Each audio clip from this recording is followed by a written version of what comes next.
Hello friends, welcome back to another Value Vintage Cards video. Today I wanted to go through just kind of some fun stuff. It's not always about the big cards and about the, graded versions and all the stuff. Sometimes it just has to be fun to collect cards.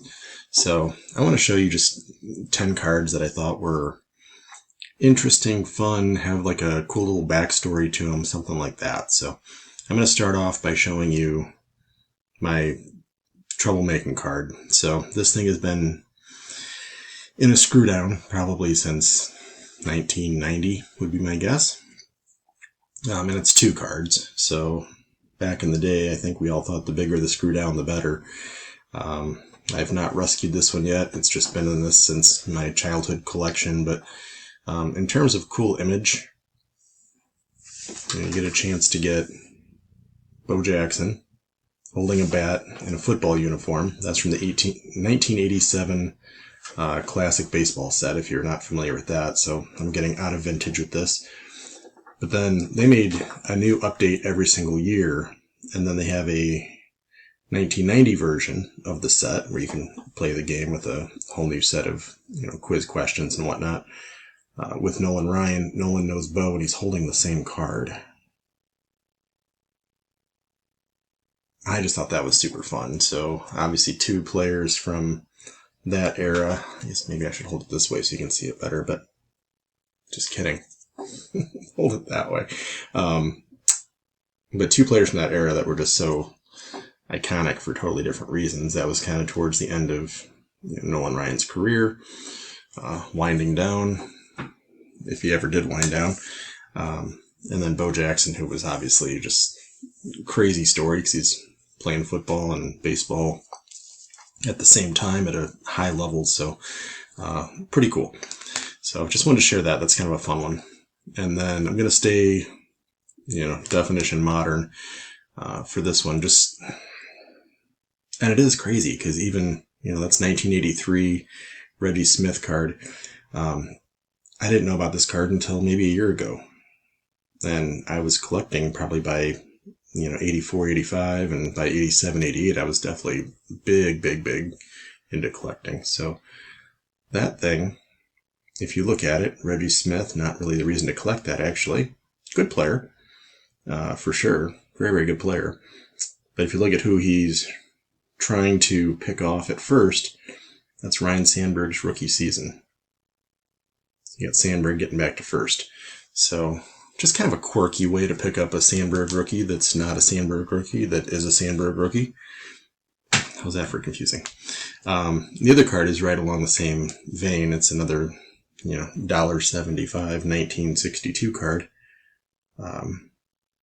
Very good manager. Card is not ideal. I'm not really here to show you the card grade or anything like that. Don't care. Like I said, I think this was like $1.75.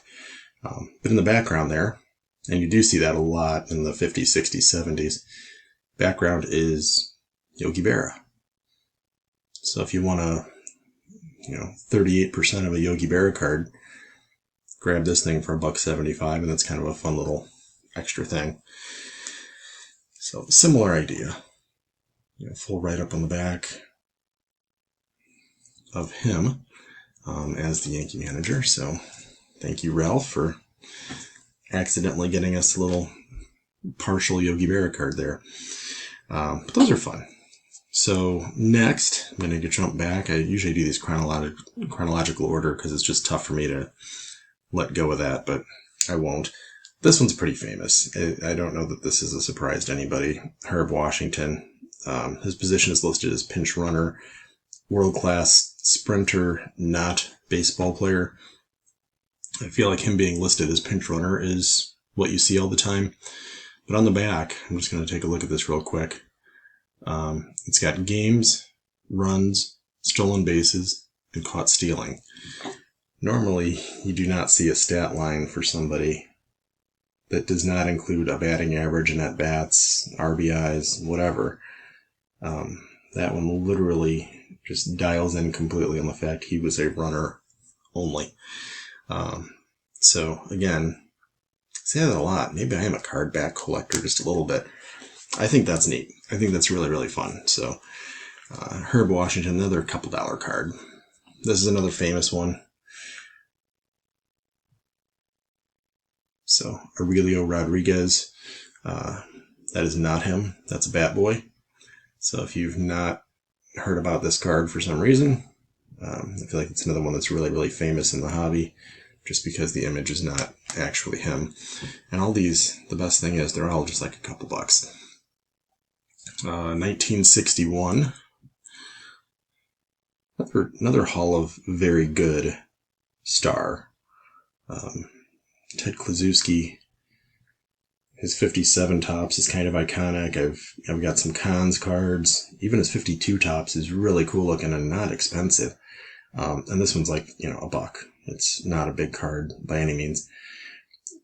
Fine image. Again, he's kind of looking off camera. I would say that's like the senior class photo or something. I feel like that happens a lot. What I thought was fun is at the bottom he's listed as being with the Angels. Quite clearly, he is not with the Angels in the picture. So I like quirky things like that. When you find those like mid-season trades, those, we don't have a picture, but he's on a different team. So the last season listed there is with Chicago. Obviously, at some point, he must have swapped teams. I don't think this is any kind of like, rare, expensive, oddball card. That's just what they are. But it lists as being with a different team. So kind of fun. All right, just a few more. It's just a fun one. Another one that I think most people know. I have seen that image a ton. It's actually one of the more popular for being that expensive 1952 Topps cards. Actually a really good player. Gus was a pretty big slugger back in that era, so he's actually, maybe unknown and more of a trivia question at this point. That's the back, but those baseballs kind of superimposed, artistically added to the bat, because obviously they didn't have them on there. I think it looks like a kid's toy.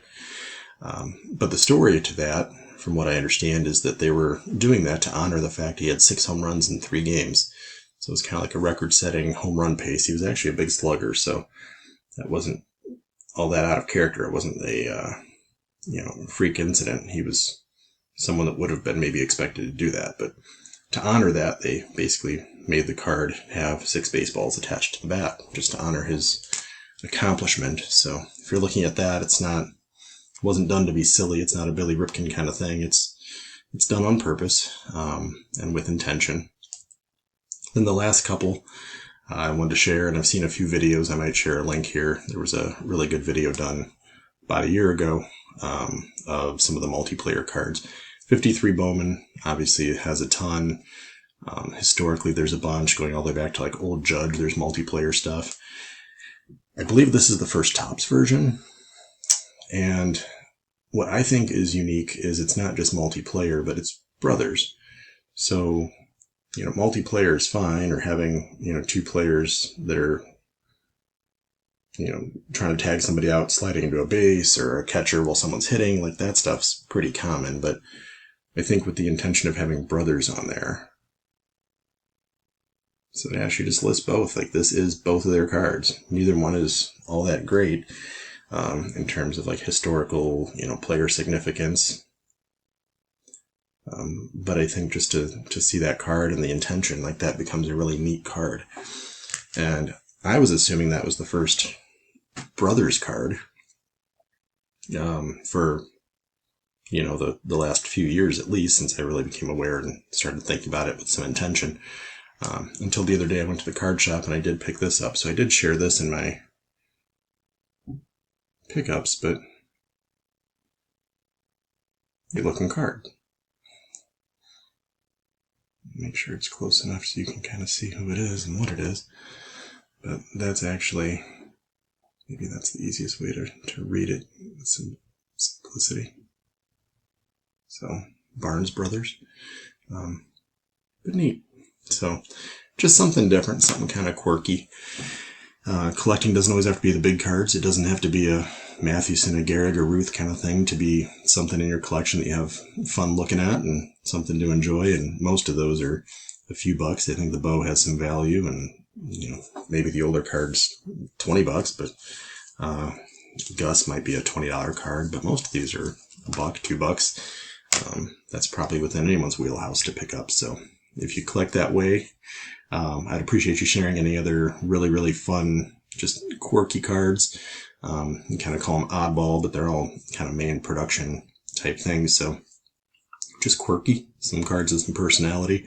So please share. I'm always looking for new ideas. It may be something I have and just didn't pull for this, but if it's something that's off the radar, I love learning. So please share your favorite. If it's one of those, that's cool. Give that a shout out. And if it's something different, let me know. Always looking to learn. So thank you all. See you guys next time.